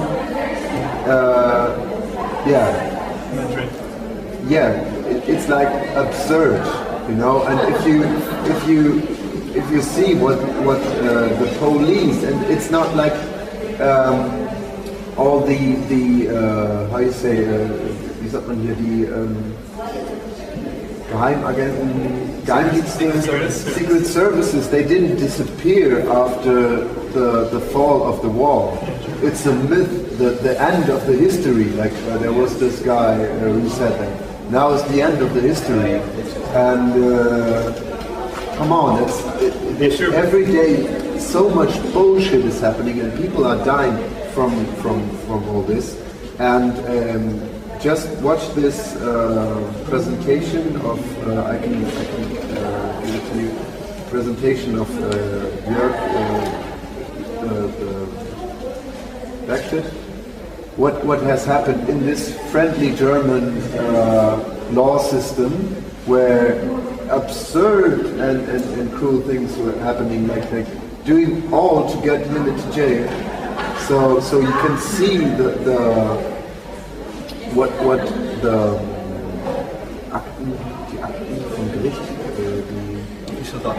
the official documents, you can see them, and it's like they did all possible things on the scale of the Interior Ministry of one department of Germany. They tried all to give Straftat, to put the blame on him, to be able to put him into jail for basically nothing. And it has been all proven, so it's just one history. I can tell you later on. It sounds like we have to have a perspective that criticizes Herrschaft. What is Herrschaft? Authority and dominance. Yeah, I completely agree with you. So you're saying it as if it would disprove my point. No, it's just that I don't agree on. I go rather with his point. How deep is the rabbit hole and well, I talked a lot. So in Iceland, everyone knows what happened in Iceland, right? That they denounced the IMF. The IMF said, "You owe us money because of these bank failures," and they said, "Fuck you, we're not paying you." And they took Parliament down with pots and pans, mind you. And they now have very different systems. One thing they have is that they have a party in Parliament that is like us, that doesn't have a representative. They do something, do you guys know spokes council? Where one person speaks to a group, but they only speak from the consensus of what's behind them. They cannot ever say no if the group said yes. So they have that. They have a party in Iceland that does that. And they wrote their constitution together, online. They all contributed. It was, what is that called? Liquid democracy, maybe? No, it was open source process of creating a constitution. Or I think it was elected people who wrote it, no? Or was it everyone? No, there was and also in their city councils, in their little townships, they have input on finance. In New York City, there are little pockets of that happening. So they'll say, okay, you, the community, can have this 500 million, and you decide what to do with it. But it's very small. It's very, very small. So my point is, without the radical, that shit would not happen. None of it. None of it would happen. Okay.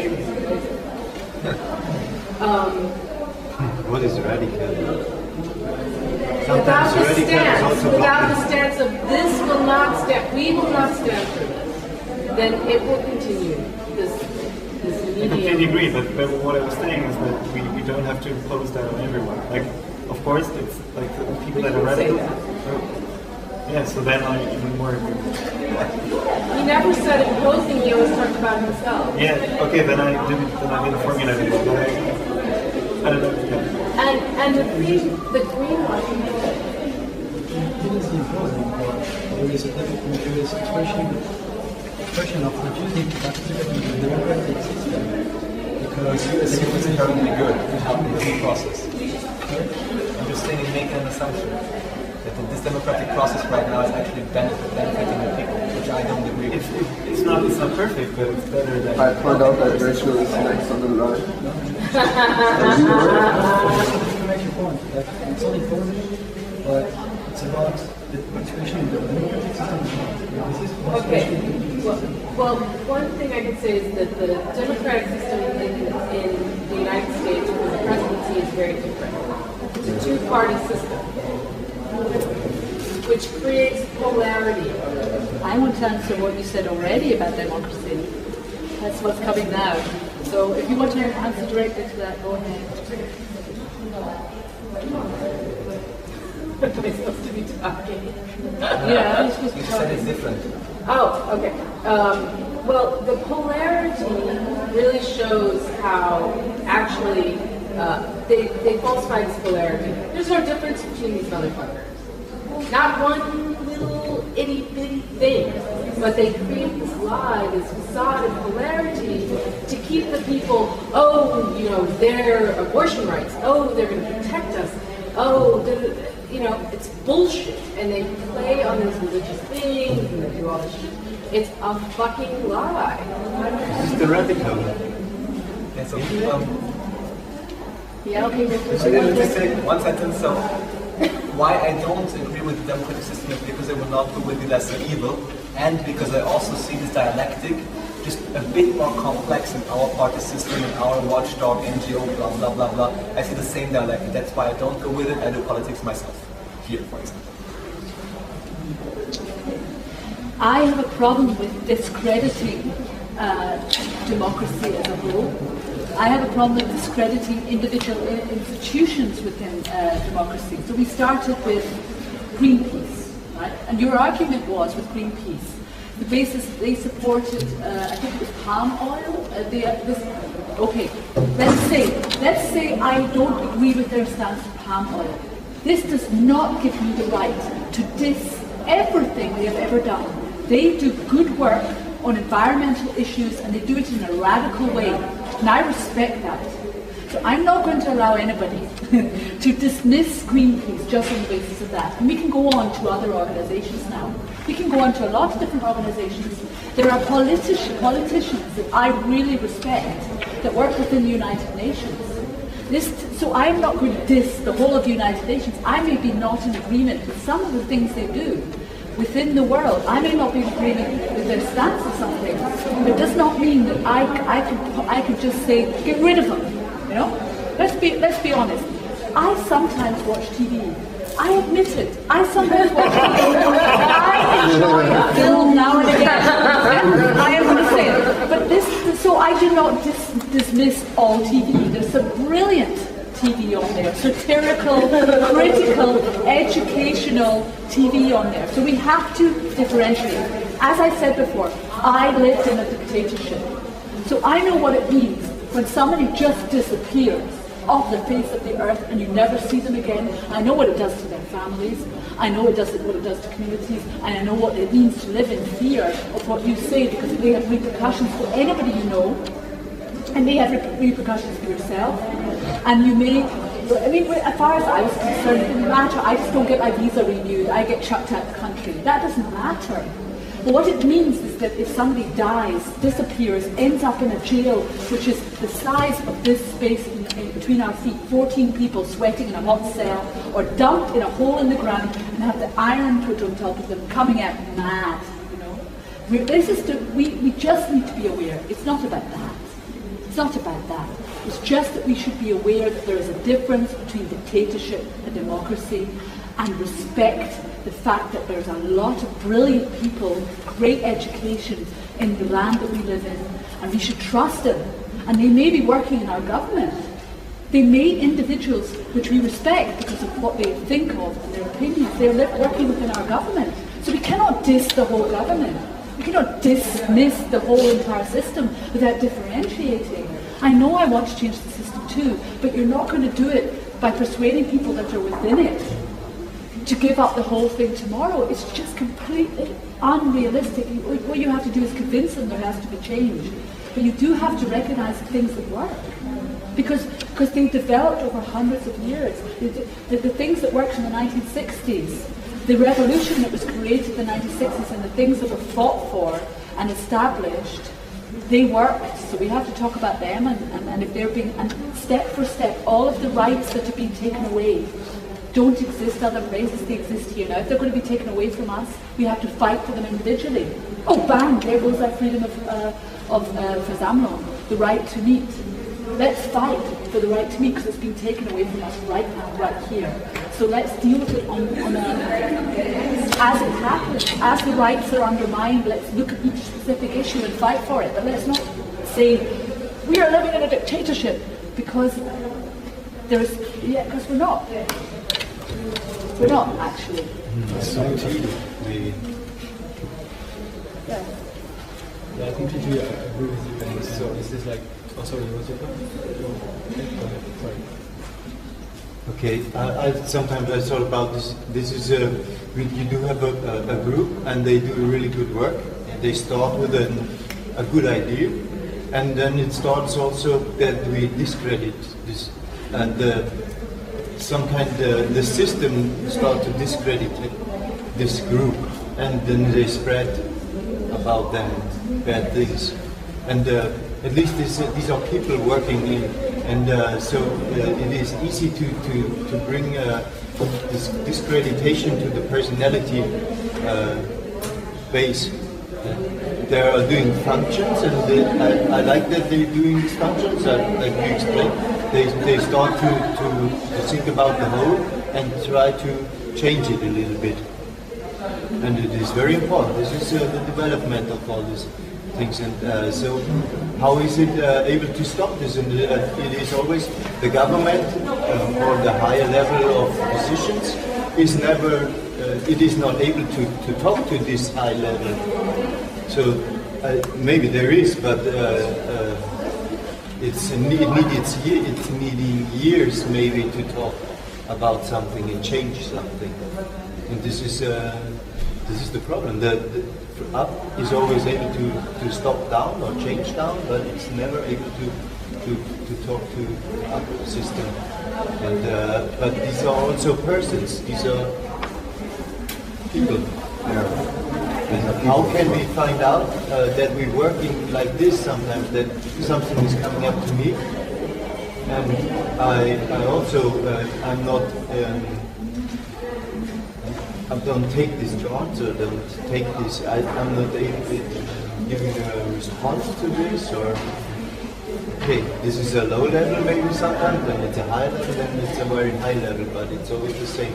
If something is not reachable, like in the houses, they ask for, please give an excuses that we invited you to talk to us, and and they didn't give a response.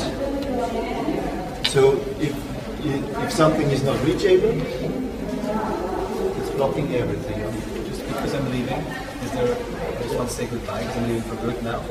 Is there anything important you would like me to address now, just so that I don't go out like I don't know. You don't want to also Exactly. Because actually I don't feel like I really have to. Like for me there's not the impulse, but there's something they want me to say still or to Can you do your presentation online? I think the video it's everything online. It will be put online by Jan.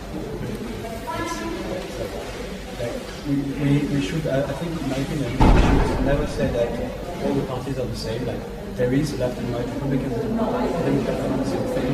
In France, left and right are the same thing. And if we say it's the same thing, we are saying also that people, when they vote, they don't make a choice, which is not true, because when people vote, they do make a choice. And this choice can actually make a difference. I agree. When you look at the democratic histories, sometimes what people did was and if you think that this, that if you want to really change out of the democratic system, I fear that you're missing the point. You're more into the end justifies the means. You're not. It looks like you're in this way of thinking. I'm just pointing out that I think again it goes deeper, and for me, I know why I say I don't want to be part of this so-called democratic process, and why I say I do my politics outside of the parliament, and I think it's a good thing. And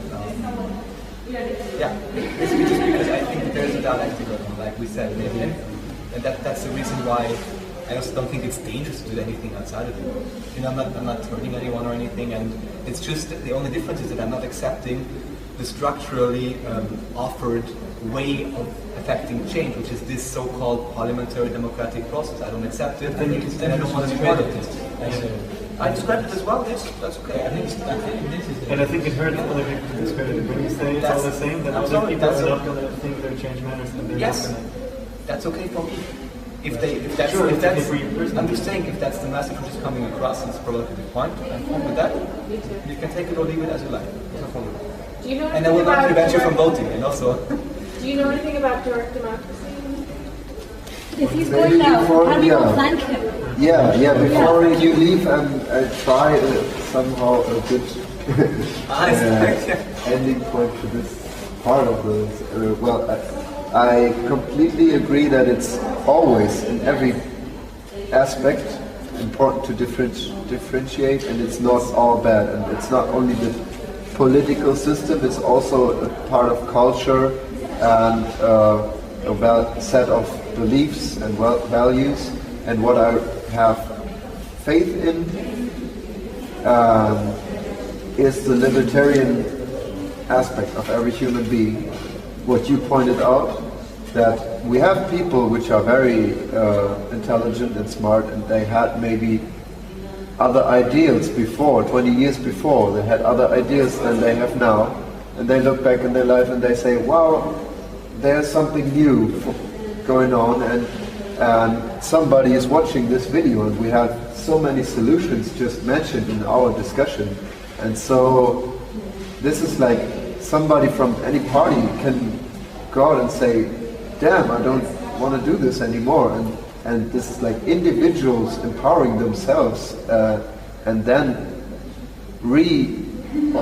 influencing the society. There's a lot of potential in there, and so I'm really thankful for this discussion. To everybody of you, thank you a lot, and thank you a lot for your it was input. Very, very excellent presentation. Yeah, extremely well prepared, and I think it's set up. No, it seemed to be. That's my impression. Sorry. Yes, yes. And then I think you set up very, very interesting. Yes, and also that was the main point, so I'm happy that this worked out, so thank you very much. If there's anything, you can contact me. If you don't know, someone will know my contact information, so if there's something else. Yeah. Some stuff. Sorry? Jan knows, he knows.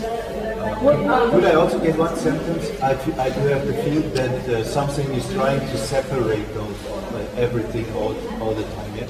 And the same is starting to happen at Occupy, the movement.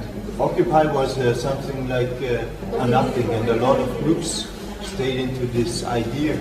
And now something is going on that this idea should become a new case or box, and then it is separated again. Yeah, we are responsible to not let it be separated. Well, or find other ways. I think it's fine for it to be separated. You have to go, but I want to give you information about direct democracy. I don't know if you have that, but I know about it.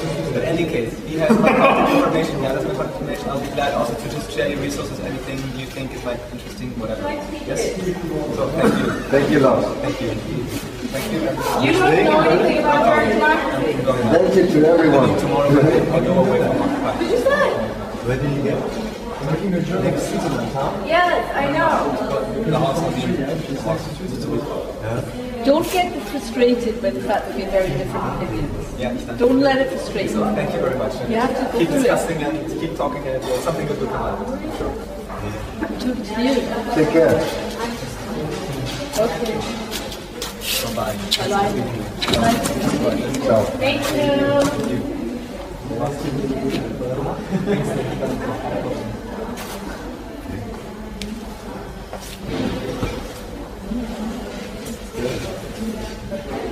Wow. Can you quickly explain what direct democracy? Yes, it's actually what we do at Occupy Wall Street. It's actually what Occupy does. It's consensus-based decision making. You decide. You say, okay, we need someone to cook food. Who wants to cook food? A case-based decision. It's local. It's very, very local. Yeah. I wanted to tell you don't go because you miss a great discussion. You did. And the only arguments against it are the scalability. Yeah, that's right. But if you think about it, like the democracy that the United States does, I mean, the scalability was an issue. I mean, scalability, but you develop it. And my argument with you two is that these things are in development. In order to do the work of development, we need different voices, and we need the radical. We need the person that is on the street and breaking the windows. I'm sorry, we do. I completely agree. We do. We have to have that voice. Yeah. And it's fine that there are other voices.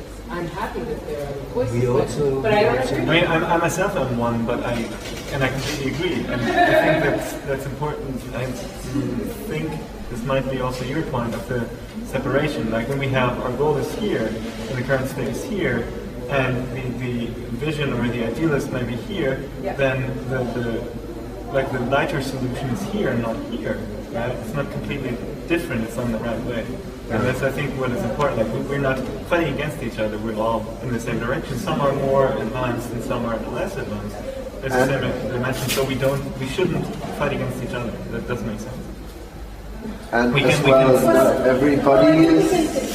Yeah, and we can get more people maybe to be more radical, but yeah, at the same time... It's not the biggest question if some are more radical or more philosophical. It is there is a question, and a lot of people working on this question. If you come from outside and say, "Tell us your solutions," then it's one part of this movement. Maybe you can tell something about the solutions, yeah. But there is a lot of more into the emotion only, and maybe this is not able to explain this emotion. But you can start, if you ask for the solutions, to separate this group. And this is very difficult, a difficult point. And it's, I think outside always tries to transform everything for this complex system, because it cannot be allowed to be separated and good. My 2 points to this from my part. There's always one rule which I really value a lot. There's not one solution for everybody.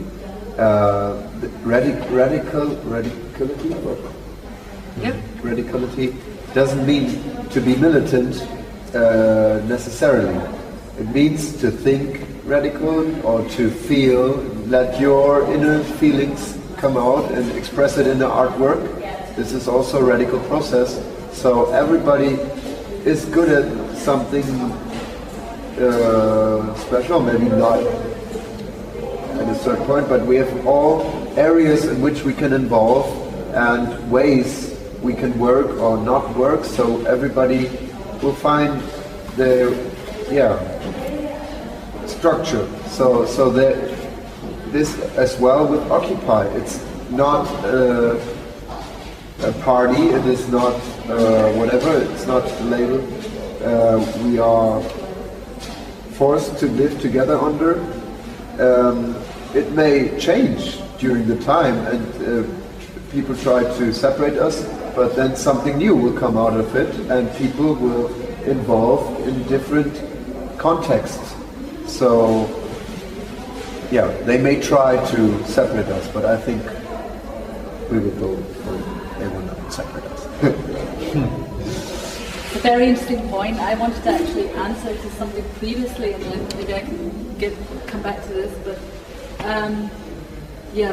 basically, we're all part of the system, whether we like it or not. And just because we mentally and verbally and ideologically separate ourselves from the system, will not actually make any difference to the damage that we do on a daily basis.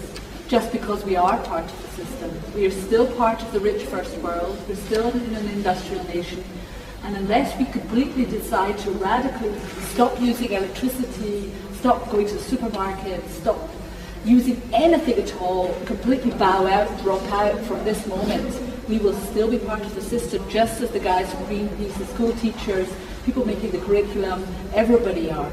So there isn't really an us and them, although it would be very, very convenient and lovely to believe that there were, because I could feel I'm right every day, which is nice, but I'm not. So basically we're part of the system. So how useful is it to separate ourselves from everybody that we think is in it? Coming back to your point of separation. I mean, okay, I'm not going to have anything to do with the people that were in there today because they're all curators, and we may be part of this biennale, but we are taking part of the biennale, but we're doing it as Occupy, and you're creators, and you're all part of the system, so you're crap. And we're actually the idealists, the real fighters, and all this kind of thing. I mean, just as an example, it's not about that, I don't want to talk about that. That's just an example. We're actually not that far away from them, you know? So we're all part of the system, that's what I wanted to say. But in terms of what happens with the movement, it's very, very, gives you a lot of strength to become part of something. and to talk about radicalism, and it gives you so much strength because everybody knows, or most people have some kind of consciousness for the fact that we work within a system and we have a system that's really unjust. A lot of people choose to ignore it every single day of their lives, and we do a really damn good job of it. But if you don't choose to ignore it and you do make a consciousness, then you have to do something about it, because otherwise it's going to eat you up. And becoming part of Occupy gives you incredible strength, and you can do an awful lot to try to change the system, as you were saying. You want to just say something there? No, these two. No one. Yeah. Okay. So I think. So because I wanted to do kind of concluding because I'm getting hungry, but anyway. Me too. So I think as a movement or in general, it's important to be inclusive rather than exclusive. To not, regardless if you have your vision, include other people and don't ostracize people who are less radical than you just because you think, oh well, I'm better than them, because that creates a hierarchy, and that's exactly what we try to balance. My point is like how to change the system and everything, and I really believe in have like small hacks, like small deviations, small experimentation, which can actually change completely the game. Like if you play a game, you can change a little bit the rule, or you can bring a new element, and it can completely change the experience of the game. And I think it's the same for lots of systems, and even for the political system. I really believe in small hacks that we can do. And I really we don't need big hacks. That's the thing, because big hacks needs big organization. And it's not necessarily what we need. Yeah, how big is big? That's another question, but yeah, go on. Again, maybe you can talk about this also, but something we've experienced here quite a few times, and I was quite amazed that people who were completely closed to even hearing and discussing the issues of control of the computer, control over their data, control over information systems. And it was like we got here a complete rupture.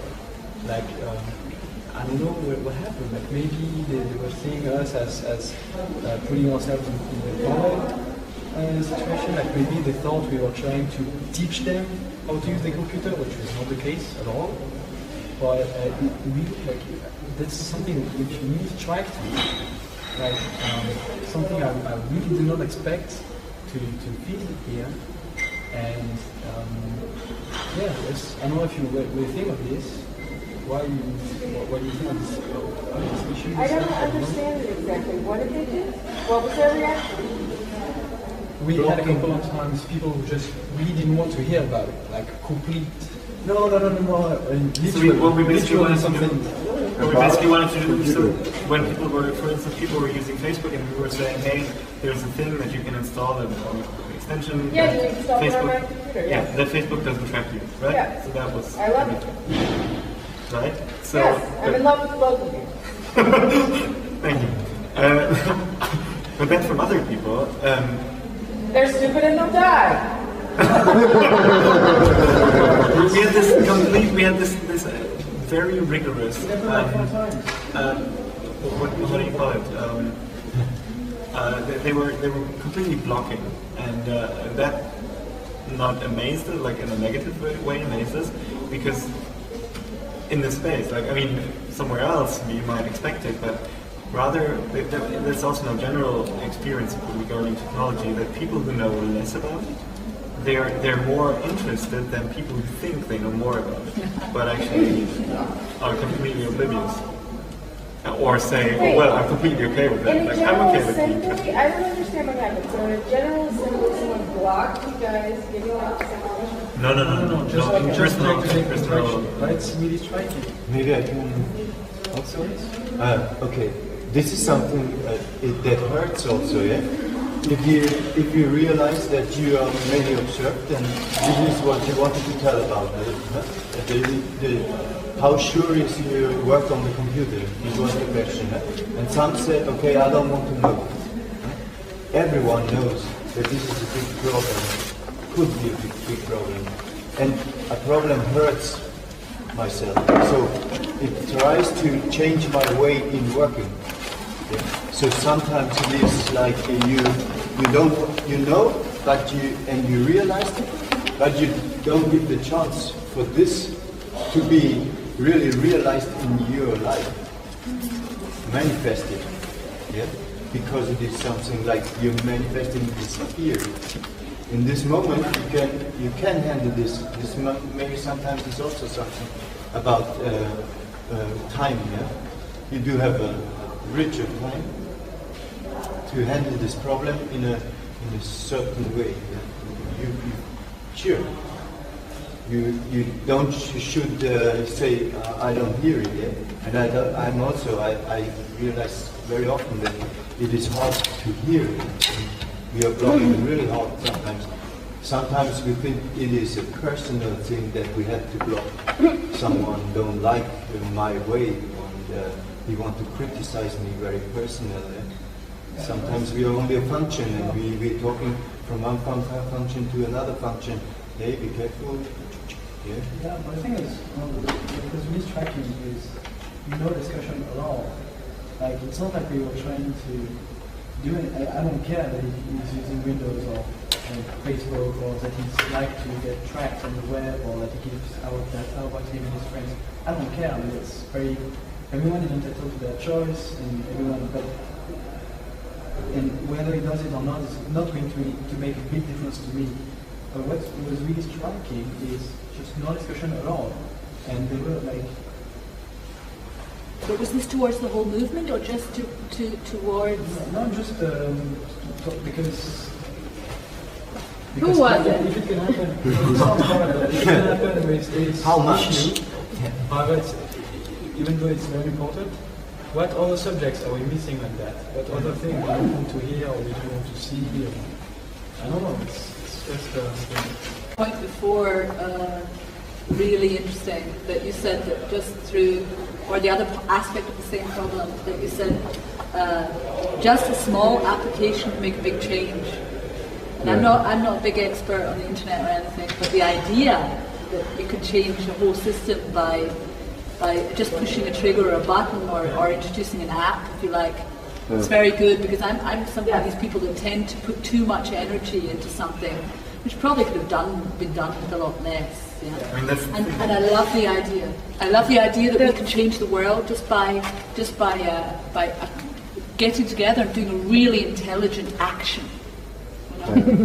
I like the idea of this. That's what permaculture is about. That's what permaculture is. You go and you're doing something small on this dead space. Yeah. It's not the whole thing. It's the small, but it's so you're creating life in a dead space. Yeah, how well, I was more important like that talking is. about keeping capitalism. Actually, I meant it on the kind of political. No, theoretically. Still. I'm talking in the theory in your head. Did I get permaculture right? Make change. In permaculture, it's very good that you're doing one thing, and it does have three effects. Maybe it's we not can only one effect, go into it's particle discussions right now, because I really need to. Yeah. Me too. It needs three. I wasn't saying that's what you were saying. And there is No, also I wasn't three saying other ways I to was get these not effects too. That's okay. I know that part of permaculture also is. That's why I don't say activism, but I say hacktivism. Yeah. Functional. I'm interested in your answer. No, it's the root going this way. the sharing stuff.